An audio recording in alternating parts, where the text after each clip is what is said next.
Tiffin ಬಾಕ್ಸಿಗೆ ನಮ್ಮ ಮಗಳಿಗೆ ನಾನೇನೇ ಮಾಡಿದ್ರು ಅದು ಫಿಕ್ಸ್. ಮಕ್ಕಳೆಲ್ಲರೂ ಇಷ್ಟಪಟ್ಟು ತಿಂತಾರೆ. ಅಲ್ಲಿ ಹೇಳೋದಲ್ಲ, ಸಿಂಪಲ್ ರೆಸಿಪಿ ಇದು, ಒಳ್ಳೆ ರುಚಿ. ಚೆನ್ನಾಗಿ ಸ್ವಲ್ಪ ಅದನ್ನು ಉಲ್ಟಾ ದಾಬಲ್ಲಿ ತಿರುಗಿಸ್ಕೊಳ್ಳಿ. ಉಳಿದಿರೋ ಅನ್ನದಲ್ಲಿ ರಾತ್ರಿ ಉಳಿದಿರೋ ಅನ್ನ ಮತ್ತೆ ಉಳಿದಿರೋ ದಾಲ್ ಉಳಿದ್ರು ಕೂಡ ಬೆಳಗ್ಗೆ ಒಳ್ಳೆ ದಾಲ್ ಕಿಚಡಿ ಮಾಡ್ಬೋದು. ಹೀರೋ ಅಂದ್ರೆ ಇದೆ. ಇದು ಬಂದು ನಮ್ಮ ಕರ್ನಾಟಕದ ಕೇಸರಿ, ನಮ್ಮ ಇಂಡಿಯಾದ ಕೇಸರಿ ಅಂತ ಹೇಳ್ಬೋದು. ಅದ್ಭುತವಾದ ದಾಲ್ ಕಿಚಡಿ. ದಾಲ್ ಕಿಚಡಿ ಹೇಗೆ ಎತ್ತ ಏನು ಅಂತ ನೆಕ್ಸ್ಟ್ ಕೇಳಂಗೆ ಇಲ್ಲ. ನಾವು ಹೇಳ್ತಾ ಇದ್ವಿ ನಿಮಗೆ, ನಮ್ಮ ಚಾನಲಲ್ಲಿ ಟಾಪ್ ಮೋಸ್ಟ್ ಶೆಫ್ಗಳಿಂದ ಮಾಡಿಸೋದು ರೆಸಿಪಿಗಳು. ನಿಮ್ಮ ಮನೆಯ ಊಟ ರೆಸ್ಲೂಟ್ ಆಗಬೇಕು, ಅದೇ ನಮ್ಮ ಹಂಬಲ ಮತ್ತು ಆ ಒಂದು ಉದ್ದೇಶ. ರಸಭರಿತ. ಆಹಾ.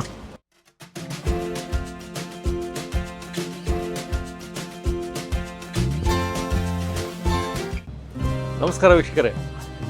ಮನೆ ಮನೆ ರಸೂಟದಲ್ಲಿ ಕರ್ನಾಟಕದ ಪ್ರಸಿದ್ಧ ಹಾಗೂ ಟಾಪ್ ಮೋಸ್ಟ್ ಅಂದರೆ ಅತಿ ನಿಪುಣ ಶೆಫ್ಗಳಿಂದನೇ ನಾವು ರೆಸಿಪಿಗಳನ್ನ ತೋರಿಸೋದು.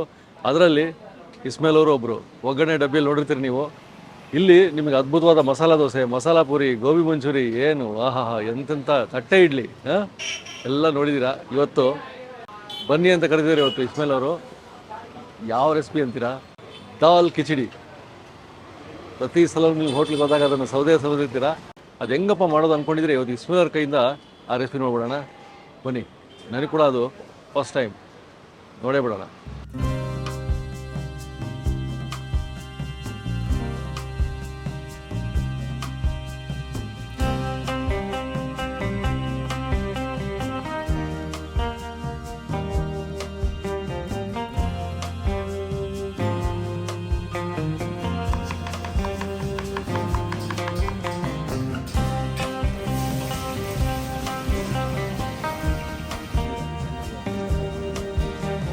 ಸರ್ ನಮಸ್ಕಾರ. Congratulation sir. Thank you sir. ಏನು super chef of Karnataka, pride of Karnataka ಅಂತ ಅವಾರ್ಡ್ ಬೇರೆ ಬಂದ್ಬಿಟ್ಟಿದೆ. Okay sir. ಹೌದು ಸರ್, ಮೊನ್ನೆ ಒಂದು ಶುಕ್ರವಾರ ಪ್ರೋಗ್ರಾಮ್ ಇತ್ತು. ಹೌದು.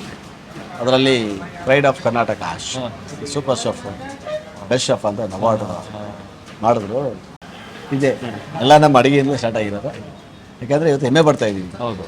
ನಾವು ಅಡುಗೆ ಮಾಡಿ ಇವತ್ತು ಒಂದು ಬೆಸ್ಟ್ ಶೆಫ್ ಆಗಿ ನಾವು ಅದಕ್ಕೆ ಒಂದು ಗುರುತಿಸ್ತಾ ಇದ್ದಾರೆ, ಕೊಟ್ಟಿದ್ದಾರೆ ಅಂದರೆ ಭಾಳ ದೊಡ್ಡ ವಿಷಯ, ಭಾಳ ಖುಷಿ ನಮಗೂ ತಂದಿದೆ. ಕರ್ನಾಟಕದ ಸೂಪರ್ ಶೆಫ್ಗಳಲ್ಲಿ ಒಬ್ಬರು ಇಸ್ಮೇಲ್. ನಾವು ಒಳ್ಳೊಳ್ಳೆ ಶೆಫ್ಗಳಿಂದನೇ ಅಡುಗೆ ಮಾಡಿಸೋದು. ಮನೆ ಪ್ರತಿ ಮನೆಯ ಊಟ ರೆಸೂಟ್ ಆಗಬೇಕು ಅಂತ ಹೇಳ್ತಾ ಇದ್ದೆ. ಸೊ ಇವತ್ತು ನೋಡಿ ಅವಾರ್ಡ್ ಬಂದಿದೆ. ಸರ್, ನಮಗೆ ಇವತ್ತು ನಮ್ಮ ವೀಕ್ಷಕರಿಗೆ ಒಬ್ಬ ಸೂಪರ್ ಶೆಫಿಂದ ಯಾವ ರೆಸಿಪಿ? ಎಸ್, ಆಬ್ವಿಯಸ್ಲಿ ಇವತ್ತು ಶೆಫ್ ಕ್ಯಾಟಗರಿಯ ಒಂದು ಒಳ್ಳೆಯ ಒಂದು ದಾಲ್ ಕಿಚಡಿ. ಇದು ಸಹಜವಾದ ಒಂದು ದಾಲ್ ಕಿಚಡಿ ಅಲ್ಲ, simple and very tasty and very healthy also, ಅಷ್ಟು ಹೇಳ್ಬೋದು ನಾನು. ನಮ್ಮ ದಾಲ್ ಕಿಚಡಿ ವಿಶೇಷ ಅಂದರೆ ದಾಲ್ ಕಿಚಡಿ ಕೊಡ್ತೀವಿ. ಮನೆಯಲ್ಲಿ ಏನು ಮಾಡ್ತೇವೆ, ಉಳ್ದಾನದಲ್ಲಿ ನಾವು ಚಿತ್ರಾನ್ನ ಮಾಡೋ ಸಹಜ. ನಮ್ಮ ಮನೆಯೂ ಸಹಜವಾಗಿ ಎಲ್ಲರೂ ಮಾಡ್ತಾರೆ, ನಾವು ಮಾಡ್ತೀವಿ. ಯಾಕಂದ್ರೆ ನಮ್ಮ ಮನೆ ಮಕ್ಕಳಿಗೆ ಸ್ಕೂಲ್ಗೆ ಹೋಗ್ಬೇಕಾರೆ ಟಿಫನ್ಗೆ ಆ ದಾಲ್ ಕಿಚಡಿ ತೊಗೊಂಡೋದ್ರೆ, ಸ್ಕೂಲ್ ತೊಗೊಂಡೋದ್ರೆ ಮಗಳು ಬಂದು ಹೇಳ್ತಾರೆ ಅಂದರೆ, ಪಾಪ ನೀನು ಮಾಡಿದೆಲ್ಲ ಕಾಲಿಗೆ ಅಡುಗೆ ಸಿಗಲಿಲ್ಲ ಅಂತ ಸ್ಕೂಲಲ್ಲಿ ಮಕ್ಕಳು ಅಷ್ಟು ಇಂಟ್ರೆಸ್ಟ್ ಖುಷಿಯಾಗಿ ತಿಂತಾರೆ. ಸೊ ಮನೇಲಿ ನೀವು ಮಾಡಿ ಕೊಡ್ತೀರಾ? ಖಂಡಿತ ಮಾಡಿ. ಟಿಫನ್ ಬಾಕ್ಸಿಗೆ ನಮ್ಮ ಮಗಳಿಗೆ ನಾನೇನೇ ಮಾಡಿದ್ರು ಅದು ಫಿಕ್ಸ್. ಮಕ್ಕಳೆಲ್ಲರೂ ಇಷ್ಟಪಟ್ಟು ತಿಂತಾರೆ ಅಲ್ಲಿ. ಸೊ ಅದರಲ್ಲಿ ಒಂದಾಗಿರುವಂಥ ದಾಲ್ ಕಿಚಡಿ ಇವತ್ತು ನಾನು ತೋರಿಸ್ಕೊಡ್ತಾ ಇದ್ದೀನಿ. ತುಂಬಾ ಚೆನ್ನಾಗಿರುತ್ತೆ, ತುಂಬ ರುಚಿನೂ ಆಗಿರುತ್ತೆ, ಈಸಿನೂ ಆಗಿರುತ್ತೆ. ಖಂಡಿತವಾಗಿ ಮಾಡ್ಕೊಳ್ಳಿ ಮನೆಯಲ್ಲೆಲ್ಲರೂ ನೋಡ್ಕೊಳ್ಳಿ. ದಾಲ್ ಕಿಚಡಿ ಬೇಕಾದ ಸಾಮಗ್ರಿ ಎಲ್ಲ ರೆಡಿ ಇಟ್ಕೊಂಡಿದ್ದೀನಿ. ಏನು ಇದು ಬರೀ ಅರುಣ್ ಸಾರ್ ಒಬ್ರಿಗೆಲ್ಲ, ಯಾಕಂದ್ರೆ ನಾನು ತೋರಿಸ್ಕೊಡ್ದು ಇವತ್ತು 3 4 ಜನ ತಿನ್ಬೋದು. 3 ಜನಕ್ಕೆ ಆ ಒಂದು ಅಳತೆ ಅಂದಾಜಲ್ಲಿ ಹೇಳ್ಕೊಡ್ತಾ ಇದ್ದೀನಿ. ಅದೇ ಪ್ರಕಾರ ಮಾಡ್ಕೊಳ್ಳಿ. ಬೇಕಾಗಿರೋ ಇಂಗ್ರೀಡಿಯೆಂಟ್ಸ್ ನೋಡಿ. Okay sir. ಬೇಳೆ ಆಲ್ರೆಡಿ ಬೇಯಿಸಕ್ಕೆ ಇಟ್ಟಿದ್ದೀನಿ. ಬೇಳೆ ಎಷ್ಟು ಗ್ರಾಮ್ಸ್ ಬೇಳೆ ಸರ್? ಹೆಸರು ಬೇಳೆ ಹಾಕ್ತೀವಿ ಅದಕ್ಕೆ. ಹೆಸರು ಬೇಳೆ 200 ಗ್ರಾಮ್ ಬೇಯಿಸಕ್ಕೆ ಇಟ್ಟಿದ್ದೀನಿ. ಸೊ ಬೇಯ್ತಾಗೆ ಇದಕ್ಕೆ ನಾವು ರೈಸ್ ಬಾಯ್ಲ್ಡ್ ಆಗಿರೋದು, ನಾನು ಹೇಳೋದಲ್ಲ, ನೀವು ರೈಸ್ ಯಾವ್ದಾದ್ರು ತೊಗೊಬೋದು. ನಾವಿಲ್ಲಿ ಏನು ಮಾಡ್ತೀವಿ, ಜೀರಾ ಸಾಂಬಾರ್ ರೈಸು. ನಮ್ಮ ಬಿರಿಯಾನಿಗೆ ನಾವೆಲ್ಲ ಯೂಸ್ ಮಾಡುವಂಥದ್ದು ಉದುರಾಗಿರುತ್ತೆ, ಚೆನ್ನಾಗಿ ಬೆಂದಿದೆ, ಚೆನ್ನಾಗಿದೆ. ಸೊ ಇದನ್ನ ಬಳಸ್ತೀವಿ. 3 ಜನಕ್ಕೆ ಆರಾಮಾಗಿ ತಿನ್ಬೋದು, 4 ಜನಕ್ಕೆ. ಆಮೇಲೆ ಹಸಿಮೆಣಸು, ಶುಂಠಿ ಬೆಳ್ಳುಳ್ಳಿ ಪೇಸ್ಟು. ನಾವು ಶುಂಠಿ ಬೆಳ್ಳುಳ್ಳಿ ಪೇಸ್ಟ್ ನಾವೇನು ಮಾಡ್ತೀವಿ ಅಂದರೆ ರುಬ್ಬಬೇಕಾದ್ರೆ ಅದಕ್ಕೆ ಅರಿಶಿನ ಪುಡಿ ಹಾಕ್ಬಿಡ್ತೀವಿ. ಯಾಕಂದರೆ ಅದು ನಮಗೆ ಕೆಡಲ್ಲ. ಆಮೇಲೆ ಇದರಲ್ಲಿ ಆ್ಯಂಟಿಬಯೋಟಿಕ್ ಇರೋದು. ಸ್ಟೋರ್ ಮಾಡಿದ್ದೀರಾ, ಆಮೇಲೆ ಬೆಳ್ಳುಳ್ಳಿ ಸ್ಮೆಲ್ ಬರುತ್ತೆ, ಶುಂಠಿ ಸ್ಮೆಲ್ ಬರುತ್ತೆ, ಏನೋ ಒಂದು ಡೌಟ್ ಇರುತ್ತೆ ನಿಮಗೆ. ಒಂದು ಅರ್ಧ ಸ್ಪೂನ್ ಶುಂಠಿ ಅರಿಶಿನ ಪುಡಿ ಆ್ಯಡ್ ಮಾಡಿ ಸ್ಟೋರ್ ಮಾಡಿದರೆ ನೀವು ಲಾಂಗ್ ಟೈಮ್ ಸ್ಟೋರ್ ಮಾಡ್ಬೋದು. ಮುಗಿಯೋದನ್ನಕ್ಕೂ ಆರಾಮಾಗಿ ಖರ್ಚು ಮಾಡ್ಬೋದು. Okay sir. ಅದೊಂದು ಹೇಳಿದ್ದೀನಿ. ಕರಿಬೇವು, ಕರಿಬೇವು, ಟೊಮೆಟೊ ಚಿಕ್ಕದಾಗಿ ಕಟ್ ಮಾಡಿದ್ವಿ, ನೈಸಾಗಿ ಕಟ್ ಮಾಡ್ಬೋದು. ಎಷ್ಟು ಟೊಮೆಟೊ ಸರ್? ಈರುಳ್ಳಿ ಅಷ್ಟೇ, ಅದೆಲ್ಲ ಒಂದು 2 ಟೊಮೆಟೊ 2 ಈರುಳ್ಳಿ. ಹಾಂ ಹಾಂ. ಜೀರಿಗೆ, ಈಗ ಎಷ್ಟು ಗ್ರಾಮ್? ಜೀರಿಗೆ 1 ಟೀ ಸ್ಪೂನ್ ಅಷ್ಟೇ, ಜಾಸ್ತಿ ಬೇಡ. ಆಮೇಲೆ ಶುಂಠಿನ ಸ್ವಲ್ಪ ಉದ್ದ ಕಟ್ ಮಾಡ್ಕೊಂಡಿದ್ದೀನಿ. ಬೆಳ್ಳುಳ್ಳಿನ ಚಿಕ್ಕದಾಗಿ, ಅದೆಲ್ಲೋ ಒಂಚೂರು ದಾಲ್ ಜೊತೆಗೆ ಬಾಯಿಗೆ ಸಿಗ್ಬೇಕಂತ ಅಷ್ಟೇ. ಈಗ ಶುಂಠಿ ಬೆಳ್ಳುಳ್ಳಿ ಪೇಸ್ಟು ಹಾಕ್ಬಿಟ್ಟು ಇದು ಬೆಳ್ಳುಳ್ಳಿನ ಯಾಕೆ ಸಾರ್ ಅಂತ ಕೇಳ್ತಾರೆ ಕೆಲವರು. ಅದು ಹೇಳ್ತೀವಲ್ಲ, ಒಂದು ಸ್ವಲ್ಪ ಈ ಥರ ಈ ಫ್ಲೇವರೇ ಬೇರೆ. ಒಗ್ಗರಣೆಗೆ ತುಪ್ಪದಲ್ಲಿ ಬಿದ್ದಾಗ ಆ ಗಾರ್ಲಿಕ್ ಬರೋ ಸ್ಮೆಲ್ಲೇ ಬೇರೆ, ಆ ಶುಂಠಿ ಬರೋ ಸ್ಮೆಲ್ಲೇ ಬೇರೆ, ಸಪ್ರೇಟ್ ಆಗಿ. ಇದು ಮಸಾಲೆ ಇದು ಸೇರ್ಕೊಂಡ್ಬಿಡುತ್ತೆ, ಇದ್ರ ಫ್ಲೇವರೇ ಬೇರೆ. ಯಾವುದು ಡೀಟೇಲ್ ಆಗಿ ಹೇಳಿದ್ದೀನಿ ನಿಮಗೆ. ಸ್ವಲ್ಪ ಒಗ್ಗರಣೆಗೆ ಹಾಕೊಂತೀವಿ. ಕಸ್ತೂರಿ ಮೇಥಿ, ಕಸೂರಿ ಮೇಥಿ. ಕಸ್ತೂರಿ ಮೇಥಿ ನಾವೆಲ್ಲ ಚೆನ್ನಾಗಿ ತವಾದಲ್ಲಿ ಹಾಕಿ ರೋಸ್ಟ್ ಮಾಡಿ ಪುಡಿ ಮಾಡಿಟ್ಕೊಂಡಿರ್ತೀವಿ. ನಮ್ಮ ಕಿಚನಲ್ಲಿ ಅದು ರೆಗ್ಯುಲರ್ ಇದ್ದೇ ಇರುತ್ತೆ. ಆಮೇಲೆ ರೆಡ್ ಚಿಲ್ಲಿ ಪೌಡರ್, ಅದಲ್ಲೇ ನಾವು ಚಿಲ್ಲಿ ಪೌಡರ್ ಹಾಕ್ಬೇಕಾದ್ರೆ. ಸೊ ಇವಾಗ ಶುರು ಮಾಡೋಣ. ನಮ್ಮ ಬೇಳೆ ಎಲ್ಲ ಬೆಂದಿದ್ದೆಲ್ಲ ತಗೊಂಬೋಣ. ಎಲ್ಲ ತೆಗೆದ್ಬಿಡ್ತೀವಿ, ಪಾತ್ರೆಯಿಂದ ಬಗ್ಸ್ಬಿಡೋಣ. ಸರ್ ಇವಾಗ ಬೇಳೆ ಬೇಯಿಸ್ಕೊಂಡಾಯ್ತು, ಬೇಳೆ ಬೇಯಿಸಿ ಆಗಿದೆ, ಎಲ್ಲ ರೆಡಿ ಇದೆ, ಇಂಗ್ರೀಡಿಯೆಂಟ್ಸ್ ಎಲ್ಲ ರೆಡಿ ಇದೆ. ಏನಂದರೆ ನಿಮಗೆ ಲೈವ್ ಆಗಿ ನಮ್ಮ ಲೈವ್ ಕಿಚನಲ್ಲೇ ಮಾಡ್ತಾ ಇರೋದು ಈಗ ನಾನು. ಯಾಕಂದರೆ ಏನು ಐಡೆನ್ ಸಿಕ್ಕಿರಲ್ಲ. ಹೌದು. ಹೋಟ್ಲಲ್ಲಿ ಏನೇನು ರೆಡಿ ಆಗುತ್ತೆ ಹೋಟ್ಲಲ್ಲೇ, ಹೋಟ್ಲ್ ಶೈಲಿಯಲ್ಲೇ ನಿಮಗೆ ತೋರಿಸ್ಕೊಡುವಂಥದ್ದು. ಓಕೆ. ಲೈವ್ ಆಗಿ ಮಾಡ್ತಾ ಇದ್ದೀನಿ ನೋಡಿ. ಫಸ್ಟು ಸ್ಟವ್ ಹಚ್ಕೊಂಡ್ವಿ. ನಮ್ಮ ಕಡಾಯಿ ಇದು ಚೈನೀಸ್ ಕಡಾಯಿ. ಇದರಲ್ಲೆಲ್ಲ ಐಟಮ್ಗಳು ರೆಡಿ ಆಗ್ತಾ ಇರುತ್ತೆ. ನಾವು ಇದಕ್ಕೆ ಏನು ಮಾಡ್ತೀವಿ ಅಂದರೆ ಸುಮ್ಮನೆ ಒಂದು ಸ್ವಲ್ಪ ಟಚ್ ರಿಫಂಡ್ ಆಯಿಲ್, ಸ್ವಲ್ಪ ಲೈಟಾಗಿ ಆಯಿಲ್, ಸುಮ್ಮನೆ ಜಾಸ್ತಿ ಇರೋದು ಬಾಣಲಿ ಓಡಾಕ್ಕೋಸ್ಕರ. ಇದು ಎಷ್ಟು ಒಂದು 5 ಗ್ರಾಮ್ ಹಾಕ್ಕೊಂಡಿಲ್ಲ, ಆಯಿತಾ. ಮೈನ್ ಇದಕ್ಕೆ ತುಪ್ಪ, ನಾನು ಹೇಳಿದ್ನಲ್ಲ, ಇದು ಒಗ್ಗರಣೆಗೆ ತುಪ್ಪ ಒಂದು ಚಿಕ್ಕ ಕಮ್ಮಿ ಒಂದು 100 ಗ್ರಾಮ್ ಬೀಳ್ಬೋದು ಇದು. ಓಕೆ. 100-150 ಗ್ರಾಮ್ ಬೀಳುತ್ತೆ ನೋಡಿ. ಇಷ್ಟು ಹಾಕಿದ್ದೀನಿ, ಆಯಿತು. ಕಾಣ್ತಾ ಇದೆಯಲ್ಲ. ತುಪ್ಪ ಆಗಿದ ತಕ್ಷಣ ಏನು ಮಾಡ್ತೀವಿ ಅಂದರೆ ಇದಕ್ಕೆ ಜೀರಿಗೆ, ಏನೋ 1 tea spoon, 1 tea spoon, 1 tea spoon ಜೀರಿಗೆ ಹಾಕಿದ ಮೇಲೆ ಇದಕ್ಕೆ ನಾನು ಈರುಳ್ಳಿ ಬಂದು ನಾನು 2 ದೊಡ್ಡ ಈರುಳ್ಳಿ ತೊಗೊಂಡಿದ್ದೀನಿ, 2 ಬೇಕು. ಓಕೆ. ಈರುಳ್ಳಿ ಈ ತುಪ್ಪದಲ್ಲಿ ಚೆನ್ನಾಗಿ ಫ್ರೈ ಆಗಬೇಕು. ನೋಡಿ, ಇದು ಚೆನ್ನಾಗಿ ಇದೇ ಥರ ಕಡಿ ಕಟ್ ಮಾಡ್ಕೊಬೇಕು. ಓಕೆ. ಈ ಕಡಿ ಚೆನ್ನಾಗಿ ಬರುತ್ತೆ. ಓಕೆ. ನೋಡಿ, ಇವಾಗ ಇದಕ್ಕೆ ಸ್ವಲ್ಪ ಬೆಳ್ಳುಳ್ಳಿ ಹೇಳಿದ್ನಲ್ಲ, 1 ಟೀ ಸ್ಪೂನ್. ಇದು ಬೇಕಾದ್ರೆ ನೀವು ಹಾಕ್ಕೊಳ್ಬೋದು, ಇಲ್ಲಾಂದ್ರೆ ಸ್ಕಿಪ್ ಮಾಡ್ಬೋದು. ಓಕೆ. ಏನು ನಿಮ್ಮ ಇಷ್ಟ. ಕೆಲವು ತಿನ್ನಲ್ಲ, ಬೆಳ್ಳುಳ್ಳಿ ಬೇಡ, ಹಾಕಲ್ಲ, ಬೇಕಾದ್ರೆ ಹಾಕ್ಕೊಳ್ಳಿ. ಶುಂಠಿ ಇದೆಯಲ್ಲ, ಇದು ಅಷ್ಟೇ, ಇಷ್ಟೇ. ಒಂದು ಇಂಚು, 1 ಇಂಚ್, 1 ಇಂಚು, 1 ಇಂಚಿನ 1 ಸ್ಪೂನ್, 1 ಇಂಚು ಲೆಕ್ಕ. ಅದು ಶುಂಠಿ ಆ್ಯಕ್ಚುಲಿ ಕಡ್ಡಿ ಲೆಕ್ಕ. 1 ಇಂಚು, 1 ಕೈ, 1 ಇಂಚ್ ಅಂದರೆ ಅಷ್ಟು ಕಟ್ ಮಾಡಿ ಅದನ್ನು ಚಿಕ್ಕ ಕಟ್ ಮಾಡ್ಕೊಳ್ಳೋದು. ನೋಡಿ, ಚೆನ್ನಾಗಿ ರೋಸ್ಟ್ ಆಗ್ತದೆ, ಘಮ ತುಪ್ಪದಲ್ಲಿ ಸ್ಮೆಲ್ ಬರ್ತಾ ಇದೆ. ಇದಕ್ಕೆ ಹಸಿಮೆಣಸಿನ್ಕಾಯಿ ಹಾಕ್ತಾ ಇದ್ದೀನಿ. ಇವಾಗ 1ನ್ನು 2 ಭಾಗ ಮಾಡಿರೋದು, 1ನ್ನು 2 ಭಾಗ ಮಾಡಿ 4 8 ಪೀಸಲ್ಲಿ 4. ಸ್ವಲ್ಪ ಖಾರ ಚೆನ್ನಾಗಿರುತ್ತೆ ನೋಡಿ. ಈ ಥರ ಆಯಿತಾ. ಈರುಳ್ಳಿ ಆ್ಯಕ್ಚುಲಿ ಕೆಂಪು ಆಗಬೇಕು. ಈರುಳ್ಳಿ ಬ್ರೌನಿ ಆನಿಯನ್ ಅಂತೀವಲ್ಲ, ಆ ಥರ ಕೆಂಪು ಆಗ್ಬೇಕು. ಲೈಟಾಗಿ ಕಪ್ಪಾಗಬಾರ್ದು, ಕೆಂಪು ಆಗ್ಬೇಕು ನೋಡಿ. ಎಲ್ಲ ರೆಡಿ ಆಯಿತು. ಕರಿಬೇವು ಹಾಕ್ತಾ ಇದ್ದೀನಿ, 1 ಹೆಸರು ಅಂದರೆ ಒಂದು ಕಡ್ಡಿ. ಕರಿಬೇವೆಲ್ಲ ರೋಸ್ಟ್ ಆಯಿತು. ಟೊಮೆಟೊ ಇದೆಯಲ್ಲ, ಟೊಮೆಟೊ 1.5 ಇದೆ, ಬಟ್ ನಾನು 2 ಟೊಮೆಟೊ ಇದೆ, ಹೆಚ್ಚು ಕಮ್ಮಿ 1.5 ಹಾಕಿದ್ದೀನಿ. 1.5 ಇದೆ. ಈಗ ಈ ಟೊಮೆಟೊ ಇದೆಲ್ಲ ಒಟ್ಟಿಗೆ ಚೆನ್ನಾಗಿ ಈ ಥರ ಮಾಡಬೇಕು. ಎಲ್ಲ ಫ್ರೈ ಆಗ್ಬಿಟ್ರೆ ಚಕ್ಕೆ ಲವಂಗ ರೈಸಲ್ಲಿ ನಾವು ಬಾಯ್ಲ್ ಮಾಡ್ಕೊಂಬರು ಹಾಕೊಂಡಿರ್ತೀವಿ.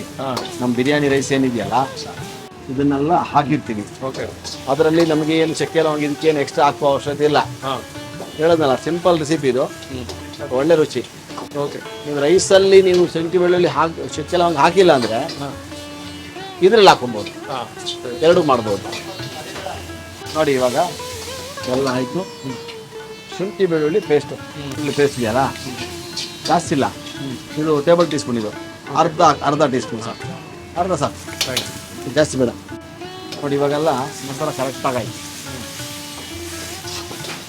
ಇನ್ನೊಂದು ಏನಂದರೆ, ಈಗ ಇದೆಲ್ಲ ಈಗ ಸ್ಟಡಿ ಐತಲ್ವಾ, ಈ ಮಟ್ಟಕ್ಕೆ ಆದಮೇಲೆ ಎಲ್ಲ ಸಾಫ್ಟ್ ಆಯ್ತು ನೋಡಿ. ಇಲ್ಲಿಗೆ ನಾವು ಮಾಡ್ತೀವಿ ಚಿಲ್ಲಿ ಪೌಡರ್ ಹಾಕ್ತೀವಿ, ಚೂರು ಅರಿಶಿನ ಪುಡಿ, ಸ್ವಲ್ಪ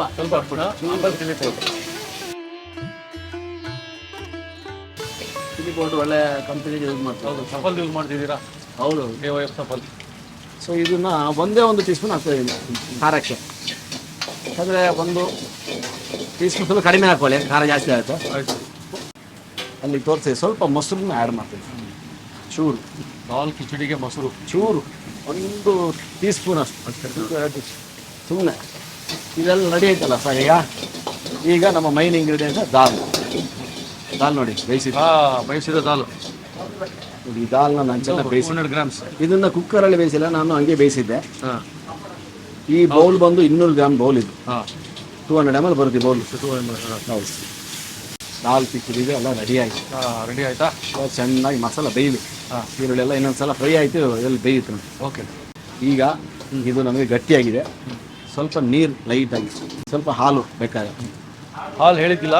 ಹಾಲು ಆಲ್ಮೋಸ್ಟ್ ಹೇಳಿರಲಿಲ್ಲ. ಹಾಂ. ಇದಕ್ಕೆ ಒಂದು ಸ್ವಲ್ಪ 2 ಇಂಗ್ರೀಡಿಯೆಂಟ್ ಸ್ವಲ್ಪ. ಹಾಂ. ಸ್ವಲ್ಪ ಹಾಲು, ಸರ್. ಒಂದು ಅರ್ಧ ಗ್ಲಾಸ್ ಹಾಲು. ಹಾಂ. ಅಂದರೆ ಅದು ಫ್ಲೋ ಕನ್ಸಿಸ್ಟೆನ್ಸಿ ಬರೋದಕ್ಕೆ. ಹೌದು. ಇದು ಒಳ್ಳೆ ರುಚಿ ಕೊಡುತ್ತೆ ಇದು. ಹಾಂ.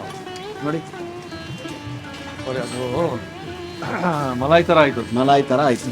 ಕಂಪ್ಲೀಟ್ ಮಲಾಯಿ, ನೀವು ಹೇಳ್ದಂಗೆ ಕರೆಕ್ಟು. ಹಾಂ. ಆ ಬೇಳೆನ ಚೆನ್ನಾಗಿ ಬೆಂದಿದೆ. ಈಗ ನಮ್ಮ ಮೈನ್ ಹೀರೋ ಬಂದು ಅನ್ನ. ಇಲ್ಲ. ಎಸ್. ಇದಕ್ಕೆಲ್ಲ ಒಂದು ಸೈಡ್ ಚಕ್ಕೆ ಲವಂಗ ಇದೆಲ್ಲ ಇದರಲ್ಲಿ ಮಿಕ್ಸ್ ಇರುತ್ತೆ. ಮಿಕ್ಸ್ ಮಾಡಿ ನಾವು ರೆಡಿ, ನಮ್ದೆಲ್ಲ ರೆಡಿ ಇರುತ್ತೆ. ಇದಕ್ಕೆ ಏನಿಲ್ಲ, ಚಕ್ರ ಮೊಗ್ಗು, ಲವಂಗ, ಏನೇನು ಗರಂ ಮಸಾಲ, ಒಂದು ಸ್ವಲ್ಪ ಎಲೆ ನೋಡಿ, ಎಲೆನೂ ಬಿದ್ದಿದೆ. ಎಲೆನೂ ಇರುತ್ತೆ. ಎಲ್ಲ ಇರುತ್ತೆ, ಮಿಕ್ಸ್ ಇರುತ್ತೆ ನಮ್ಮ ರೈಸಲ್ಲೇ. ಹಾಂ. ಹಾಂ. ನೋಡಿ ಇಷ್ಟಕ್ಕೆ ನಮ್ಮ ಈ ದಾಲ್ ಕಿಚಡಿಯ ಕತೆ ಆಯಿತು. ಇದಕ್ಕೆ ನಾವು ಏನು ಗೊತ್ತಾ, ಉಪ್ಪು ಹಾಕಿಲ್ಲ. ಹಾಂ. ರುಚಿಗೆ ತಕ್ಕ ಸೊಪ್ಪು 1 ಟೀ ಸ್ಪೂನ್ ಬೇಕು, ಆಯ್ತು ಸರ್. ಹೆಚ್ಚು ಕಮ್ಮಿ. ಇವಾಗ ನಮ್ಗೆ ಗಟ್ಟಿ ಅಂತ ಸ್ವಲ್ಪ ಫ್ಲೋ ಬರಬೇಕು. ಇದು ಹಾಲಲ್ಲಿ ಹಾಕಿದ್ವಲ್ಲ, ಲಾಸ್ಟಲ್ಲಿ ಕೊನೆಯಲ್ಲಿ ಒಂದು ಚೂರು ನೀರು. ಯಾಕಂದರೆ ದಾಲ್ ಕಿಚಡಿ ಕರೆಕ್ಟ್ ಇದೆ, ಸ್ವಲ್ಪ ಫ್ಲೋ ಬೇಕು, ಅವು ಕುದಿಬೇಕು ಚೆನ್ನಾಗಿ. ಓಕೆ. ನೀರು ಹಾಕ್ತಾ ಇದೀವಿ. ನೀರು ಒಂದು ಅರ್ಧ ಗ್ಲಾಸ್ನಷ್ಟು ನೀರು ಚೆನ್ನಾಗಿ ಕುದೀಲಿ ಅಂತ ನೋಡಿ. ಆಯ್ತು, ಫೈನಲ್. ಚೆನ್ನಾಗಿ ಸ್ವಲ್ಪ ಅದನ್ನು ಉಲ್ಟಾ ದಾಬಲ್ಲಿ ತಿರುಗಿಸ್ಕೊಳ್ಳಿ. ಸ್ವಲ್ಪ ಈ ದಾಲ್ ಕೊಡ್ತೀವಲ್ಲ, ಹಂಗೆ ಆ ಥರ ಸ್ವಲ್ಪ ಅದೊಂದು ಮತ್ತೆ ಒಂಥರ ರೈಸ್ ಮತ್ತು ದಾಲ್ ಒಟ್ಟಿಗೆ ಸೇರ್ಬೇಕು. ಅದೇ ಕನ್ಸಿಸ್ಟೆನ್ಸಿ ಬರ್ಬೇಕು ಅಷ್ಟೇ. ಇದಾದರೆ ಇಲ್ಲಿಗೆ ದಾಲ್ ಕಿಚಡಿಯ ಎಲ್ಲ ಕೆಲಸ ಮುಗಿಯಿತು. ಎಲ್ಲ ಆಯ್ತಲ್ಲ ಸರ್. ಚೂರು ಲಾಸ್ಟಲ್ಲಿ ಚೂರು ಬೆಣ್ಣೆ. ಬೆಣ್ಣೆ. ಇದು ಮೈನು. ತುಪ್ಪ ಬೆಣ್ಣೆ ಎಲ್ಲ ರೆಡಿ ಆಗುವಂಥದ್ದು. ಹಾಲು, ಮೊಸರು, ಬೆಣ್ಣೆ, ತುಪ್ಪ ಎಲ್ಲ ಬಿತ್ತು. ಎಲ್ಲ ಎಲ್ಲ ಬಿತ್ತು. ಕಸ್ತೂರಿ ಮೇಥಿ ಪೌಡರ್, ಕಸೂರಿ ಮೇಥಿ. ಇದಕ್ಕೆ ಏನಿಲ್ಲ, ಜೀರಿಗೆ, ಕಸ್ತೂರಿ ಮೇಥಿ ಎರಡೇ ಮಸಾಲ ಬೀಳುತ್ತೆ. ಹೌದು, ಬೇರೆ ಏನಿಲ್ಲ ಎಕ್ಸ್ಟ್ರಾ. ಇದೆಷ್ಟು ಚಮಚ ಸರ್? ಇದು ಒಂದು ಸ್ವಲ್ಪ ಒಂದು ಚಿಟಿಕಿ, 3 ಬೆರಳಲ್ಲಿ. 3 ಬೆರಳಲ್ಲಿ 3 ಬೆರಳಲ್ಲಿ ಒಳ್ಳೆ ಘಮ ಘಮ ಅಂತಿರುತ್ತೆ ಪರಿಮಳ. ಇಲ್ಲಿಗೆ ನಮ್ಮ ದಾಲ್ ಕಿಚಡಿ ಕೆಲಸ ಮುಗಿಯಿತು. ಕೊತ್ತಂಬರಿ ಸೊಪ್ಪು ಮಾಮೂಲಿ ಆಗ್ತಾ ಇದೆ. ಕೊತ್ತಂಬರಿ ಸೊಪ್ಪು ಲಾಸ್ಟ್ ಫೈನಲ್ ಆಯ್ತು. ಆಯ್ತಲ್ಲ, ದಾಲ್ ಕಿಚಡಿ ರೆಡಿ. ಸರ್, ದಾಲ್ ಕಿಚಡಿ ರೆಡಿಯಾಗಿದೆ. ಒರಿಜಿನಲ್ ಪಕ್ಕಾ ದಾಲ್ ಕಿಚಡಿ. ಇದನ್ನ ನೀವು ಯಾವ ಥರ ರೈಸಲ್ಲಿ ಹೇಳಿದ್ನಲ್ಲ, ಚಿತ್ರಾನ್ನ ನಮ್ಮ ಮನೆಯಲ್ಲಿ ಸಹಜವಾಗಿ ಮಾಡುವಂಥದ್ದು. ಉಳಿದಿರೋ ಅನ್ನದಲ್ಲಿ ರಾತ್ರಿ ಉಳಿದಿರೋ ಅನ್ನ ಮತ್ತು ಉಳಿದಿರೋ ದಾಲ್ ಉಳಿದ್ರು ಕೂಡ ಬೆಳಗ್ಗೆ ಒಳ್ಳೆ ದಾಲ್ ಕಿಚಡಿ ಮಾಡ್ಬೋದು. ಬಟ್ ಏನಂದರೆ ಇಸ್ಮಾಯಿಲ್ ಹೇಳಿಲ್ಲ ಅಂತ ನೀವು ಮಾತ್ರ ಅನ್ಕೊಂಬೇಡಿ. ಯಾಕಂದರೆ ನಿಮಗೆಲ್ಲ ಪ್ರತಿಯೊಂದು ಹೇಳ್ಕೊಟ್ಟಿದ್ದೀವಿ. ಅದೇ ಪ್ರಕಾರ ನೀವು ಮಾಡಿಕೊಂಡ್ರೆ ರಾತ್ರಿ ಉಳಿದಿರೋ ದಾಲು, ರಾತ್ರಿ ಉಳಿದಿರೋ ಅನ್ನ, ಚಿತ್ರಾನ್ನ ಮಾಡಿಬಿಟ್ಬಿಟ್ಟು ಒಳ್ಳೆ ದಾಲ್ ಕಿಚಡಿ ಮಾಡ್ಕೊಬೋದು. ಓಕೆ. ಒಂದು ನೋಡಿ, ನಾನು ಹೇಳೋದಲ್ಲ, ನಿಮಗೆ ಒಂದೇ ಒಂದು ಬೌಲ್ ದಾಲ್ ಹಾಕಿದ್ದೀನಿ. ಒಂದು 200 ಗ್ರಾಮ್ದಲ್ಲಿ ಎಷ್ಟು ದಾಲ್ ಕಿಚಡಿ ಬರುತ್ತೆ? ಎಷ್ಟು? 2 ಪೋರ್ಷನ್ ಆಗುತ್ತೆ. 2 ಪೋರ್ಷನ್ ಜಾಸ್ತಿ ಬರುತ್ತೆ. ಈಗ ನಮ್ಮ ಹೋಟ್ಲಲ್ಲಿ ಕೊಡೋ ಅಂಡಿ ಇದು. ಓಕೆ. ಬಿರಿಯಾನಿ ಹಂಡಿ ಇದು. ಅಂಡಿ ಅದರಲ್ಲಿ ನಾವು ಏನು ಮಾಡ್ತೀವಿ, ಇದರಲ್ಲಿ ದಾಲ್ ಕಿಚಡಿ ಇದರಲ್ಲೇ ಕೊಡ್ತೀವಿ. ಸೂಪರ್. ಇದಕ್ಕೆ ಒಂದು ಮೈನು ನಮ್ಮ ಹೀರೋ ಅಂದರೆ ಇದೆ. ಇದು ಬಂದು ನಮ್ಮ ಕರ್ನಾಟಕದ ಕೇಸರಿ, ನಮ್ಮ ಇಂಡಿಯಾದ ಕೇಸರಿ ಅಂತ ಹೇಳ್ಬೋದು. ಕಾಶ್ಮೀರದಕ್ಕೆ ಹೋಗ್ತೀವಿ ಕೇಸರಿ ಹಿಡ್ಕೊಂಡು. ಕೇಸರಿ ಮನೆಯಲ್ಲೇ ಇರುತ್ತೆ. ಈರುಳ್ಳಿನ ಚೆನ್ನಾಗಿ ರೋಸ್ಟ್ ಮಾಡಿದಾಗ ಕೇಸರಿಗೇನು ಕಮ್ಮಿ ಇರಲ್ಲ ಟೇಸ್ಟ್. ಅವೆಂತ ರುಚಿ ಗೊತ್ತಾ? ಬಿರಿಯಾನಿ ಮತ್ತು ದಾಲ್ ಕಿಚಡಿಗೆ ಭಾಳ ಒಳ್ಳೆಯ ಇದು ಕೊಡುತ್ತೆ ನೋಡಿ. ಎಸ್. ಗೋಡಂಬಿನ ನಾನು ಆ್ಯಕ್ಚುಲಿ ನಾವೇನು ಮಾಡ್ತೀವಿ ಅಲ್ಲೇ ಹಾಕ್ಕೊಂತೀವಿ ಒಗ್ಗರಣೆಗೆ. ನೋಡಿ, ನಾನು ಅಲ್ಲಿ ಹಾಕಿಲ್ಲ. ಇಲ್ಲಿ ನಮಗೆ ಮೇಲ್ಗಡೆ ಸ್ವಲ್ಪ ಕಾಣಬೇಕು, ಈರುಳ್ಳಿ ಗೋಡಂಬಿ ಹಾಕಿದ್ದೀವಿ ಅಂತಲೂ ಅಲ್ವಾ. ಒಳ್ಳೆ ಪುದೀನ ಮೇಲ್ಗಡೆಗೆ ಮೆರಗೋಸ್ಕರ ಇದೆ. ಇದಿಲ್ಲ, ರುಚಿ ಏನು ಬರಲ್ಲ, ಬೇರೆದೋಸ್ಕರ ಪುದೀನ ಎಲೆ ಹಾಕಿದ್ದೀನಿ. ಅದನ್ನ ಪೋರ್ಷನ್ ಆಗಿ ಇಷ್ಟು ಉಳಿದಿದೆ ನೋಡಿ. ಈ ಒಗ್ಗರಣೆ ಇದೆಯಲ್ಲ, ಇದು ಇಷ್ಟು ಹಾಕ್ತೀವಿ ನಾವು. ಇದು ಮೈನ್. ಇದು ಗೋಡಂಬಿ ಹಾಕಿದ್ದೀವಿ. ಲೆಮನ್ ಎಲ್ಲೂ ಬಳಸಿಲ್ಲ. ಕೆಲವರಿಗೆ ಲಿಂಬೆ ಹಣ್ಣು ಬೇಕನ್ಸುತ್ತೆ. ಈ ಥರ ಎಕ್ಸ್ಟ್ರಾ ಈ ಥರ ಸೈಡಲ್ಲಿ ಕೊಡ್ತೀವಿ ನಾವು. ಓಕೆ. ಅದ್ಭುತವಾದ ದಾಲ್ ಕಿಚಡಿ. ದಾಲ್ ಕಿಚಡಿ ಹೇಗೆ, ಎತ್ತ, ಏನು ಅಂತ ನೆಕ್ಸ್ಟ್ ಕೇಳಂಗೇ ಇಲ್ಲ.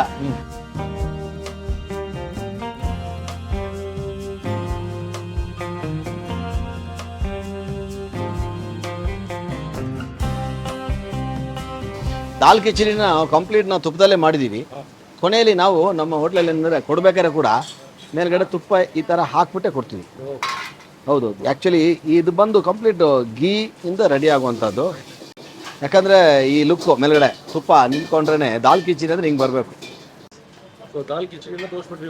ಎಸ್, ಸೂಪರ್, ಒಳ್ಳೆ ಐಟಮ್ ಇತ್ತು ಪಕ್ಕ. ಈ ರೆಸಿಪಿನ ಫಾಲೋ ಮಾಡಿದ್ರೆ ಪಕ್ಕ ಇದೇ ಥರ ನೀವೇನು ರುಚಿ ಟೇಸ್ಟ್ ಮಾಡಿ ಹೇಳ್ತೀರ ನೋಡಿ, 100% ಈ ರುಚಿ ಇರುತ್ತೆ. ದಾಲ್ ಕಿಚಡಿ ನಮ್ಮ ಮಿಸ್ಸಸ್ ಇನ್ನೊಂದು ವಿಶೇಷ ಏನಂತ ಗೊತ್ತಾ, ನನ್ನ ಮಿಸ್ಸಸ್ಗೆ ತುಂಬ ಫೇವ್ರೇಟ್ ಇದು. ಇವಾಗ ಒಂದು ಮಾಡಿದ್ನಲ್ಲ, ಇದು ಇವಾಗ ನಮ್ಮ ಅಲ್ಲಿಗೆ ಮನೆಗೆ ಒಂದು, ನಿಮಗೆ ಇದೊಂದು ನನ್ನ ಮನೆಗೆ ಇವಾಗ ಪಾರ್ಸಲ್ ಮಾಡಿಬಿಡ್ತೀನಿ ಡೆನ್ಸೋ. ನಿಮಗೆ ಇದನ್ನು ಸರ್ವ್ ಮಾಡ್ತೀನಿ, ಟೇಸ್ಟ್ ಮಾಡಿ ಹೇಳಿ. Mister Arun Kumar, thank you for doing this. ನಿಮ್ಮ ವಿಡಿಯೋ ನಾನು ನೋಡ್ತಾ ಇರ್ತೀನಿ, ತುಂಬ ಚೆನ್ನಾಗಿರುತ್ತೆ. ನಿಮ್ಮ ರೆಸಿಪೀಸ್ ಎಲ್ಲ ತಿರ್ಗಾ ಮಾಡಿಕೊಂಡು ನಮ್ಮ ಎಂಜಾಯ್ ಇಟ್. ನಾನು ಕ್ಯಾಲಿಫೋರ್ನಿಯಲ್ಲಿದ್ದೀನಿ ಈಗ. ವಿಡಿಯೋ ನೋಡಿ ಬಂದಿರೋದು ತುಂಬ ಚೆನ್ನಾಗಿದೆ. ನಿಮ್ಮ ವಿಡಿಯೋಸ್ ಎಲ್ಲ, ಅದು ರಾಜು ಅವ್ರದ್ದಂತೂ ತುಂಬ ಚೆನ್ನಾಗಿದೆ. ಇಸ್ಮಾಯಿಲ್ ಅವ್ರದ್ದು ತುಂಬ ಮಸಾಲೆ ದೋಸೆ ತಿನ್ನಬೇಕು, ಇನ್ನೂ ತಿಂದಿಲ್ಲ, ಟೇಸ್ಟ್ ನೋಡಿಲ್ಲ, ತಿನ್ನಬೇಕು. ಮತ್ತು ಇವಾಗ ಇದು ಬ್ಯಾಟರ್ ತೊಗೊಳೋದು, ಇಡ್ಲಿ ಬ್ಯಾಟರ್ ತೊಗೊಂಡೋಗಕ್ಕೆ ಬಂದಿದ್ದೀನಿ.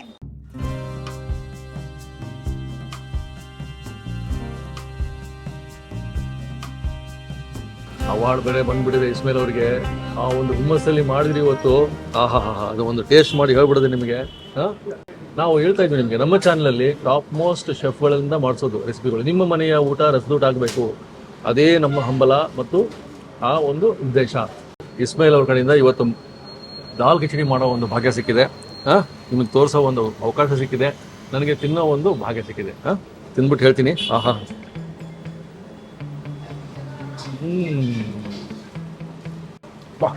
ರಸಭರಿತ. ಆಹಾ, ಪ್ರತಿಯೊಂದು ಇಂಗ್ರೀಡಿಯೆಂಟು ನಾ ಮುಂದು ನೀ ಮುಂದು ಅಂತ ಚಿಮ್ಮುತ್ತಾ ಇದ್ದಾವೆ ನಮಗೆ ಆ ಟೇಸ್ಟನ್ನು ಅನುಭವ ಮಾಡಿಸೋದಕ್ಕೆ. ಅಂಥ ಅದ್ಭುತವಾದ ಪ್ರತಿ ಒಂದು ಇಂಗ್ರೀಡಿಯೆಂಟ್ ನಿಮ್ಗೆ ಫೀಲ್ ಆಗುತ್ತೆ ಅಂತ ತಿಳ್ಕೊಂಬಿಡಿ. ಹದವಾಗಿ ಬಂದಿರೋ ಬೇಳೆಯಿಂದ ಹಿಡಿದು ಆ ಜೀರಿಗೆ, ಪುದೀನ, ಆ ಮಸಾಲೆಗಳು, ಅಬ್ಬಬ್ಬಬ್ಬ ಎಂಥ ಅದ್ಭುತವಾಗಿ ಮಾಡಿ ತೋರಿಸ್ಬಿಟ್ರು ಇವತ್ತು. ನಮ್ಮದೇ ಪುಣ್ಯ ಇದು, ಎಲ್ಲ ರೆಸಿಪಿ ಸಿಕ್ಬಿಡುತ್ತೆ ನಮಗೆ. ಅದು ಕೂಡ ಇವತ್ತು ನಾನು ಹೇಳಬೇಕು ಅಂದರೆ, ನಾನು ತಿಂದಿರೋ ದಾಲ್ ಕಿಚಡಿಯಲ್ಲಿ ಇದು ಟಾಪ್ ಮೋಸ್ಟ್. ಆ ಥರ ಇದೆ.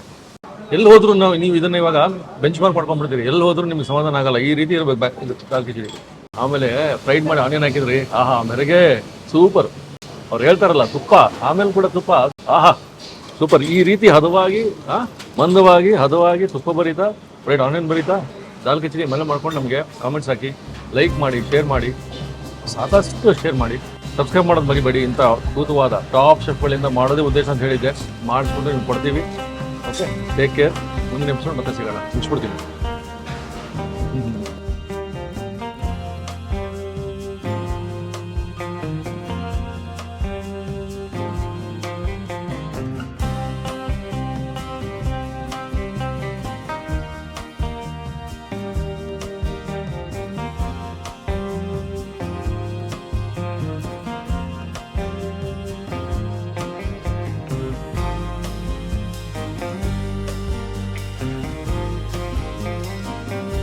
ಇನ್ನೂ ಅನೇಕ ಸ್ವಾದಿಷ್ಟ ರೆಸಿಪಿಗಳಿಗಾಗಿ ಸಬ್ಸ್ಕ್ರೈಬ್ ಮಾಡುವುದನ್ನು ಮರೆಯಬೇಡಿ.